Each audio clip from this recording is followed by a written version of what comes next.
Have you ever wondered what actually happens when you click an app, play a video, or type a message on your computer?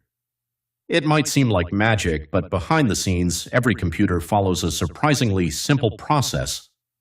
By the end of this video, you'll understand what a computer is, how it works, and the difference between hardware and software. Before we learn programming, we need to understand the machine that runs our code.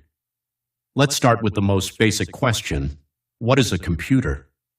A computer is an electronic device that receives data, processes it according to instructions, produce information or output from the processing, store information or the output for future use. Whether you're browsing the internet, editing a photo, or playing a game, your computer is constantly performing these basic tasks. At its core, every computer follows the same cycle: input, processing, output, and storage. Let's look at each step. First comes input. Input is any data or instruction that you provide to the computer. When you type on a keyboard, click a mouse, speak into a microphone, or tap a touchscreen, you're giving the computer information to work with. Without input, the computer has nothing to work with. Keyboard, mouse, scanner, microphone, and the touchscreen that perform the input stage are called input units. They accept data from external source and convert it to signals sent to the central processing unit. Next is processing. Once the computer receives input, it processes the information. This is where the central processing unit, or CPU, performs calculations and follows instructions. This work is mainly handled by the CPU, or central processing unit, often called the brain of the computer. For example, if you enter the expression 5 plus 3, the CPU calculates the result and determines that the answer is 8. The CPU has two main parts. These are the control unit and the arithmetic logic unit, ALU.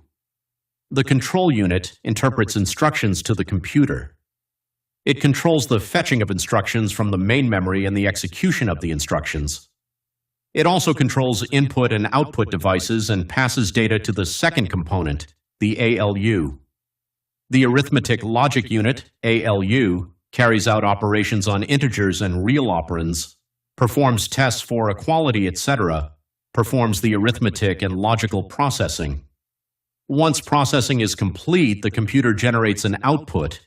Output is the information presented back to the user. This could be text displayed on a monitor, sound played through speakers, an image on the screen, or even a printed document. Those computer units that accept signals from the CPU and output the data to the end user are called output units. Finally, we have storage. Storage allows the computer to save data for future use.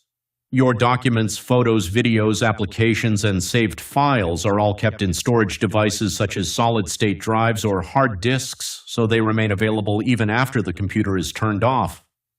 Now let's understand the difference between hardware and software. Hardware refers to the physical parts of a computer that you can see and touch.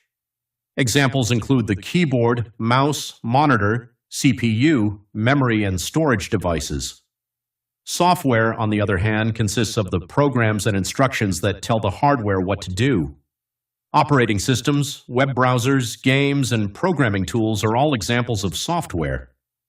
Hardware and software depend on each other. Without software, the hardware has no instructions to follow. Without hardware, software has nowhere to run. They work together to make the computer useful. Let's quickly recap. A computer is an electronic device that accepts data, processes it, produces output, and stores information. Its basic working model can be summarized as input, processing, output, and storage.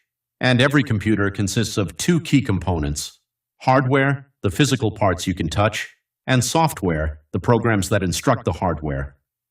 Understanding these fundamentals is the first step toward learning programming and computer science.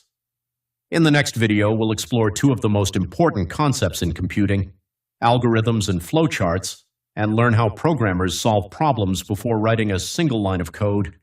Thanks for watching, and I'll see you in the next lesson.